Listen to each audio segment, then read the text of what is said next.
Você percebe que ele estava ali ontem à noite, trocando mensagens, rindo, até fazendo planos para o fim de semana. E então, de repente, hoje ele responde seco. Amanhã talvez nem responda. Você revisita cada detalhe da última conversa, tentando encontrar o momento exato em que tudo mudou. Não houve briga, não houve erro evidente, só um afastamento silencioso. E o que mais incomoda não é a distância, é não entender por que ela começou justo quando tudo parecia ficar mais sério. Se você continuar, até o final, algo muda dentro de você. Não porque você vai aprender uma técnica para fazer ele voltar, mas porque vai começar a enxergar esse comportamento com uma clareza que talvez nunca teve. E quando isso acontece, a ansiedade perde força. Existe uma lógica por trás disso, estudada há anos pela psicologia, mas raramente explicada de forma direta, sem rodeios. E quando você entende essa lógica, você para de se culpar por algo que nunca foi sobre você. Na prática, o padrão costuma ser assim. Vamos imaginar a Ana e o Rafael. Eles se conhecem e a conexão é leve, divertida, quase sem esforço. Rafael manda mensagem primeiro, puxa assunto, demonstra interesse. Ana sente que finalmente encontrou alguém que está presente. Eles começam a se ver com mais frequência. A intimidade cresce, as conversas ficam mais profundas. É aí que algo muda. Não de uma vez, mas aos poucos. Rafael demora mais para responder. Cancela um encontro aqui, inventa uma desculpa ali. Continua presente o suficiente para não desaparecer completamente, mas distante o suficiente para gerar dúvida. Ana tenta compensar. Ela se aproxima mais, pergunta o que aconteceu, tenta entender. E quanto mais ela se aproxima, mais ele recua. Até que chega um ponto em que ela pensa: o que eu fiz de errado? Agora, olhando de fora, parece confuso, mas por dentro da mente dele existe uma lógica muito específica acontecendo. Homens com padrão evitante não fogem porque não sentem. Eles fogem justamente quando começam a sentir, mais do que conseguem lidar. Quando a relação está leve, sem expectativa, sem profundidade, ele se sente seguro. Ele controla o ritmo, ele mantém distância emocional suficiente para não se expor de verdade. Mas quando a relação começa a avançar, quando existe proximidade real, quando ele percebe que aquilo pode se tornar algo sério, o sistema interno dele interpreta isso como risco. E esse risco não é racional. Não é algo que ele senta e pensa: vou me afastar porque estou com medo. É automático, é quase físico. A teoria do apego, estudada desde Bowlby até autores mais recentes como Levine, mostra que pessoas com esse padrão associam proximidade emocional à perda de liberdade, pressão ou até dor. Muitas vezes isso vem de experiências antigas, onde se abrir emocionalmente não foi seguro. Então, o cérebro aprende a evitar esse tipo de exposição. O problema é que na fase inicial, isso não aparece, porque não há ameaça. Mas quando a conexão se aprofunda, o alarme interno dispara.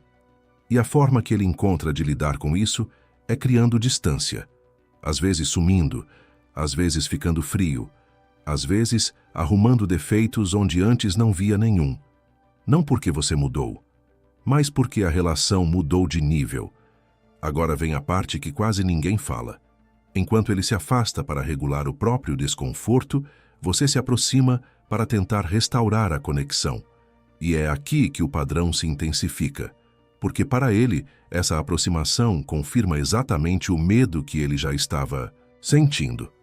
Ele interpreta como pressão, mesmo que não seja, e quanto mais pressionado ele se sente, mais ele se afasta.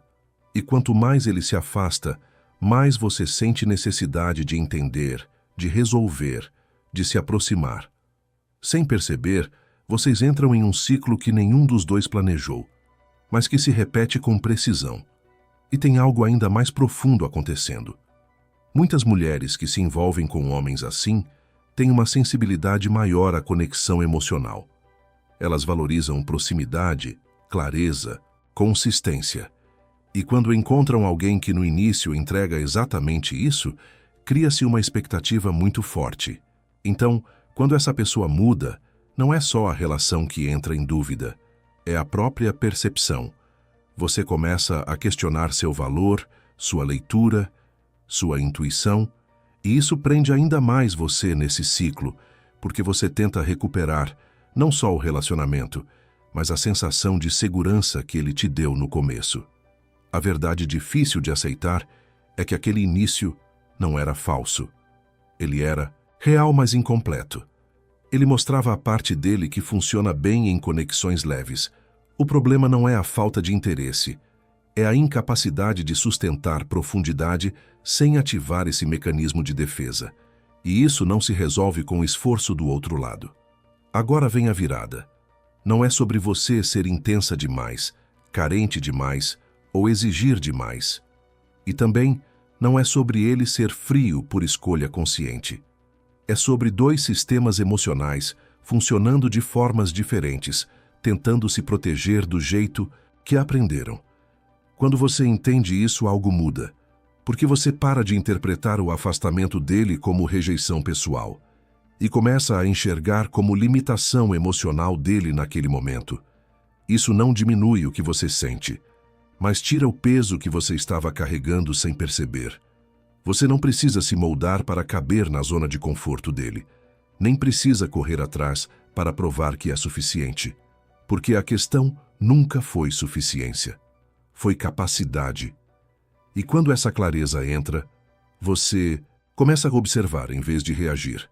Você percebe o padrão mais cedo, você reconhece os sinais sem entrar em pânico e, principalmente, você começa a se perguntar algo diferente. Isso me faz bem? Em vez de o que eu faço para ele voltar? No final, a pergunta deixa de ser sobre ele e passa a ser sobre você, sobre o tipo de presença que você aceita, sobre o tipo de relação que você quer construir, porque entender o comportamento dele não significa tolerar qualquer coisa, significa escolher com mais consciência. Então, hoje faça algo simples. Em vez de revisar cada mensagem tentando entender onde errou, observe o padrão completo. Olhe para a sequência, não para o detalhe isolado. E veja se isso é algo que você quer viver de novo. E me diz uma coisa com sinceridade. Você sente falta dele ou da versão dele que existia no começo?